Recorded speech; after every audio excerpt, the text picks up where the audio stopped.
nawet baa ngi dëgmal si Tabaski gaa ngi dëgmal si ñu commencé ci nawet bi nawetu daaw taxul woon récolte bi baax lool même ministre de l'agriculture Aly Ngouille Ndiaye xam na ko te nangu na ko te it wax na ko mu nekk kon ci kanam gouvernement bi aw sas wu mag pour nawet bi dëgmal si nan la baykat yi di def ba am jiw comme ni mu jaadoo bu fekkee récolte daaw bi baaxul kon faw mu am benn gab boo xam ni dañu koy dabaatal fan la ñu mën a jële jiw ban jiw lay doon ban façon gerte lay doon xam ngeen ni njënd mi ren bari na lool ay jafe-jafe chinois yi fii opérateur économique yi aw côté bii Sonacos itam njënd mu lambax lool li mu waroon a jëndul sax genn wàll gi pratiquement mu nekk jafe-jafe goo xam ni dina lompooñal société bi mu laaj njiit réew bu Sénégal mu jubbantiwaat doxalin wu Sonacos ngir baykat bi mën a yëg taxaw gi nguur gi taxaw ci moom loolu dañ ci interpeller ministre de l'agriculture ngir mu taxaw ci te it ñu wax baykat yi fan la ñu jëm ak ñoom ci jamono ji nga xam ni noor bi léegi mu jeex ñu dëgmal cooroon ndax ñu ngi ci njeexeetalu mois d'avril la bu ñu toogee ba mu ni këtt ni jonn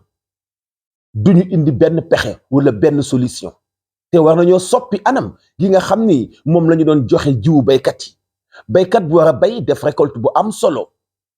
ñu jox ko ay 50 kilos ay 20 kilos xam nga ni kooku dimbali wuñ ko ngir mu bay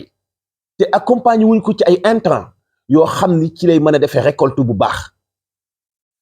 mbayum nawet dañu koy à peu près mbayum nawet dafay laaj teel a noppi teel ci jublu teel a séddali jiwu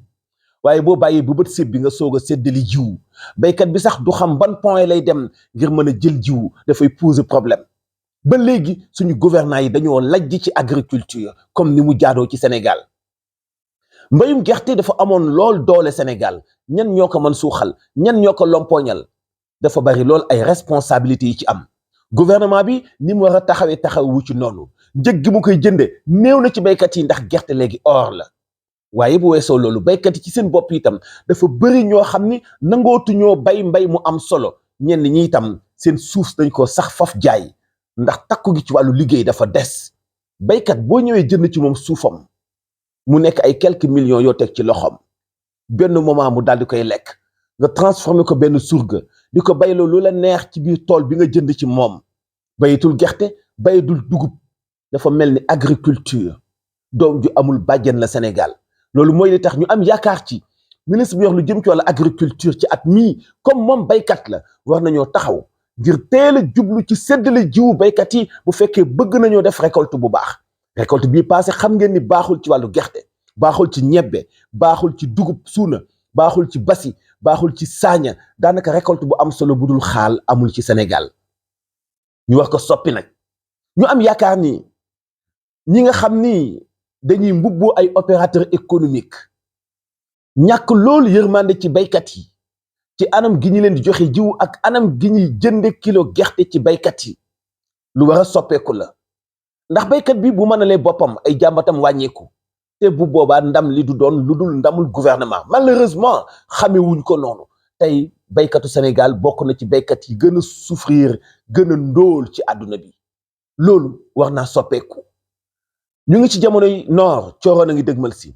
lan ngeen wàcc lan ngeen namm ci baykat yi jot na ngeen wax baykat yi lan mooy seen planification at mi ngir kat duñu duggaat nawet boo xam ni day mel ni nawet bi passé nga xam ne récolte baaxul beneen bi ci des ngeen wax ak Sonacos jubbantiwaat ko ngir mu mën a téye ay liggéeykatam ngeen jubbantiwaat ko ndax mu mën a doxal ci ne mu jaadoo ngeen jubbantiwaat ko wax dëgg yàlla ngir mu mën a taxawu baykat bi comme ni mu jaadoo Sonacos ak taxawaayam ci Sénégal jaaxal nañu wax dëgg yàlla jaaxal nañu ñu ñëw nag ci wàllu élevage Tabaski gaa ngi dëgmal si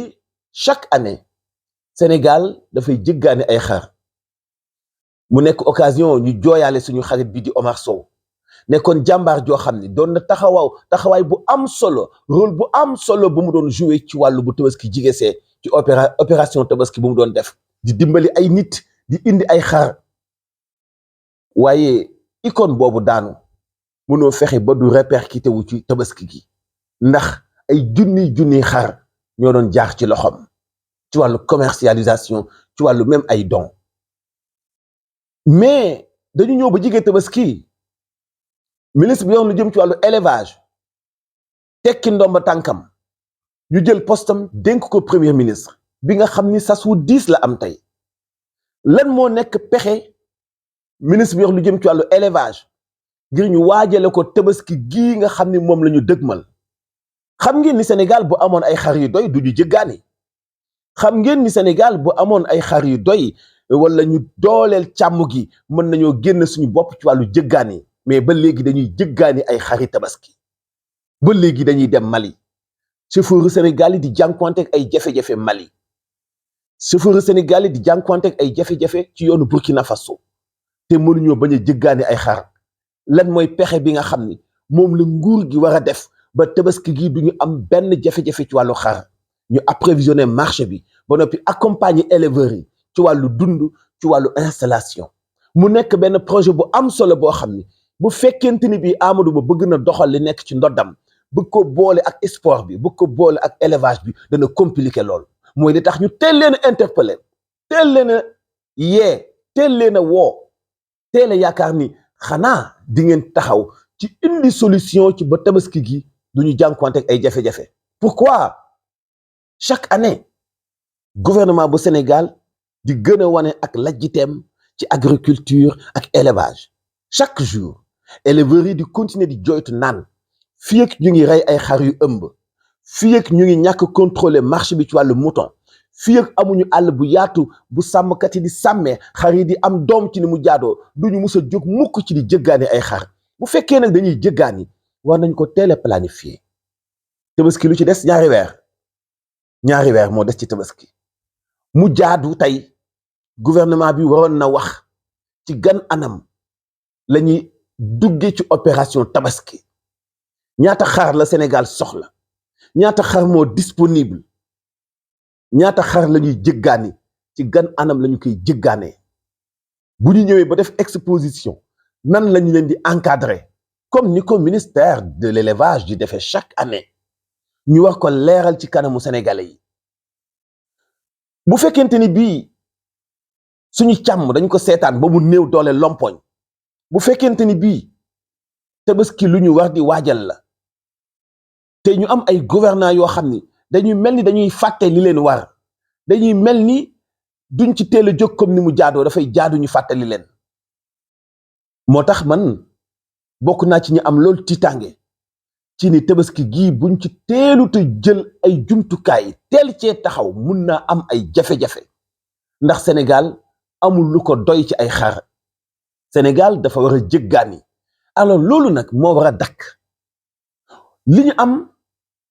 ci opportunité ci def production ci wàllu mouton li ñu am ci àll ñu war a encadrer suñu ay éleveurs li ñu am ci possibilité ngir mën a xeex vol de bétail war naa mën a tax ñu def ci ay moyens ba nga xam ne Tabaski bu jigee seetee du ñu amuk jaaxle ci fan la nit di jële xar déjà xar dafa cher ñiy dem Mali di ñëw te dara xewul mun nañu bañ a am benn problème ndax dañuy def commerce de façon naturelle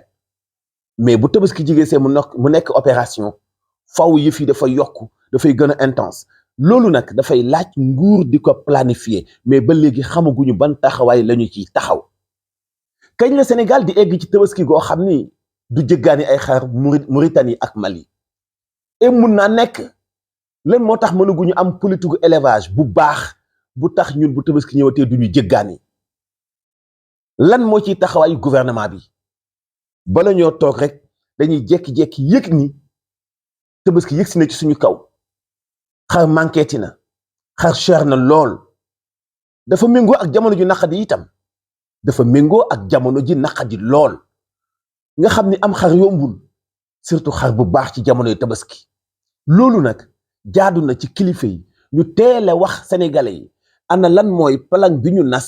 ba xar mën a bañ a manqué xar yi teel a ñëw ci Sénégal waaye bu weesoo itam ñu am politique durable boo xamante ni bii daañu fexe ba bu Tabaski ñëwatee du ñu jëggaani ay xar foofu la ñuy xaar suñu gouvernants yi foofu la ñuy xaar suñu kilifa yi malheureusement alors sas waa ngi noonu ci seen kanam élevage agriculture doon ay levier yu am solo ci wàllu développement am ñaar yu ñu dëgmal muy nawet bi waaj a dëgmal si muy Tabaski di waaj a dëgmal si ñu soxla ay xar ñu soxla jiw ak ay intrants gouvernement bi war cee def politique bu leer war ko teel a yeggee ñi nga xam ni ñooy yëngatu ci domaine boobu ci secteur boobu ñu xam ban tànk la ñuy feccee xam fu ñu teg seen tànk gouverner da ngay préparer gouverner da ngay waajal gouverner da ngay méngoo ak ñi nekk ci secteur bi gouverner da ngay fexe ba ñu ko soxla du ñu souffrir pour mën koo am mais ba léegi xamaguñu fan la ñu jëm ci ñaari xew-xew yu am solo yooyu nekk ci suñu kanam nga xam ne dafa am solo ci doxalinu koom-koomu Sénégal muy élevage ak agriculture faaw ñu soppi niñ koy doxale faaw ñu soppi politique bi nga xam ni génneegul secteur yooyu ci ak ndóol muy agriculture ak élevage ku ci nekk nag ba noppi continuer di ndóol war nañoo laaj lan moo tax mu demee noonu parce que ci réew yu bëree bëri éleveur ñëwul kenn agriculteur ñëwul kenn sauf Sénégal loolu nag war naa dakk ñu ngi am yaakaar ngeen def politique bu méngoog li indi changement ci wàllu élevage ak agriculture bàyyi leen xel ci ñaari tomb yi am solo yooyu guddi yi ñu toll nag seen doxalin lépp da ngeen ko gàcc ci wàllu politique rek nas palang planification dugg génn tournée meeting discours alors dundinu askan wi daf fi nekk ba faw war nañu soppi aw doxalin jaa ngeen jëf ci ànd bi ak KMM des médias abonné leen suñu chaîne jot suñu ay vidéo jaa ngeen jëf